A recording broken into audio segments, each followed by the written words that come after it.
I was born in Iran. He only spent about 7, 8 years of his life there. I lived there until September 17, 1978, when I left Iran for the last time. And didn't know it was the last time, but it turned out to be. So my question, and as you can imagine, like I'm a total wreck, hoping for a good outcome in this terrible situation. My question to our Australian friends is, the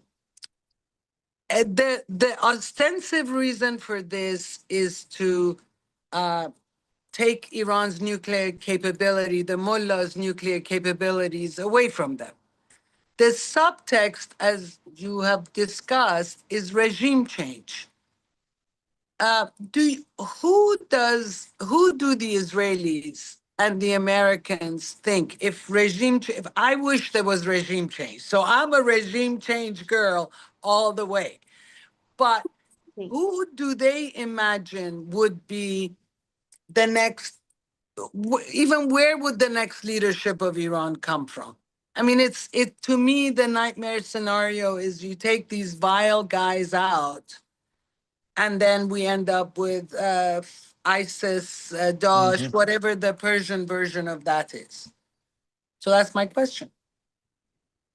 Who knows, really? But if I were in Mossad, I would have spent the last couple of decades cultivating a friendly faction within Iran's military or its guard corps. Yeah. And when the opportunity arises, you activate it, parachute them into power. So there's a degree of stability there and familiarity, but starts to steer the country towards a new trajectory. That's pure speculation. The reality is we've seen plenty of examples of where countries have tried regime change, not really thought it through. I fear that may well be the case this time around. So yeah, maybe the premise of your question is too generous in implying that there even is a plan. I don't know. Really? You think there's, I mean, we can't at the same time say Israel is very smart and has astute intelligence that they deploy effectively, which I believe all of that to be true. And then they have no game plan? I mean, I think for a long time, and sorry, please remind me of your name. Nazi. Nazi, thank you for your question. I'm really sorry you've not been able to return to, Iran. It's a beautiful country. I think that, for a while, Israel was hoping the moderate kind of faction, moderate quote unquote faction under Rouhani would gain some traction. And I know that the Israelis who I'd spoken to sort of 6-7 years ago were very much behind them and supporting elements of that more moderate, progressive, right? Not necessarily liberal, but progressive in terms of pro-change, pro sort of anti-Khamenei faction, anti-IRGC expansionist Shiite military movement faction to come to the fore. But I think right now, from what I've seen, a lot of the sort of top contenders are still these diaspora Iranians who would go back and lead, because I think there's just a real lack of information coming out of Iran because not a lot of Western journalists are there. And by the way, Australia is the only Five Eyes country that's actually operating in Iran until a couple of days ago. I think we've now closed our embassy. And so in terms of intelligence sharing, there is not a lot of information coming out of there. But I think that the lack of information doesn't mean that there is no sort of plan already in place. Can I just add too, like you can have all the plans in the world that you want, but if a regime falls, things move real quick and you can't necessarily control the things you kind of unleash.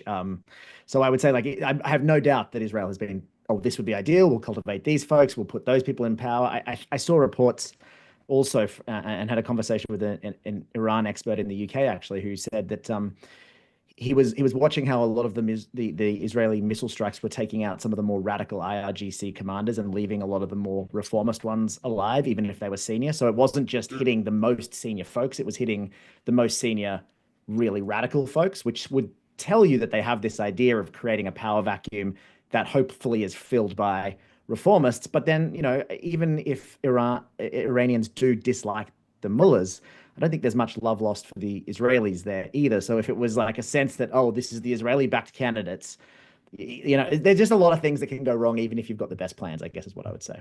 Just two quick things. I do think that the Islamic Revolutionary Guard Corps, like they'll probably have to put in or impose martial law. I mean, there's going to need to be some sort of control, right? Like if all chaos breaks out, you're going to need to figure out a way to, bring the control back in order. I did find it fascinating, and I'd love to get the Intrigue folks' opinion on this, that Netanyahu directly addressed the Iranian people, like kind of saying like, I'm coming in to, save you from this awful regime. So I just found that to be so fascinating, Netanyahu taking that position of sending a direct message to the people of Iran.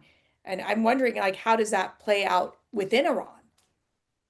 Well, I thought the message was also pretty interestingly crafted in the way that he appealed to the Jewish and the Persian people's thousands of years of history and brotherhood. Right. He was respectful in the way that he described Persian civilization, and sort of described this recent blip of oppression under the mullahs as, as an unjust, moment in an otherwise glorious history. So, I thought it was interestingly and strategically crafted. But whether or not the people on the ground in Iran are really listening to that at that point, it's hard to know. John? Well, I was just going to say that Iran and Israel have a long history of cooperation too, which I guess gets lost before the revolution. I mean, the Shah and Israel worked closely together against Iraq, and so it's not like if you've grown up in kind of the last 30 or 40 years, it seems like it's always been like this, but things change quickly, and they can go back to the previous ways pretty quick as well. Yeah, and I think the Jewish people have always remembered that the Iranian Jews were there for a long time before, coming out of Israel. And so there's a lot of kind of, from a ancient civilizations perspective, Persians and Jews have a lot of common or shared sort of memories as well. But we can't end up in a situation, Dan, where you're looking at when you oust a leader, you end up in a situation like Afghanistan and Libya. That creates huge destabilization in a country, right? Yeah, and we obviously have a vested interest in that outcome as a country. They say that something that's easy is like a walk in the park. Well, easier than a walk in the park, hit the subscribe button, be part of the two-way community, never miss an episode, be part of our conversations. Thank you for your service to America.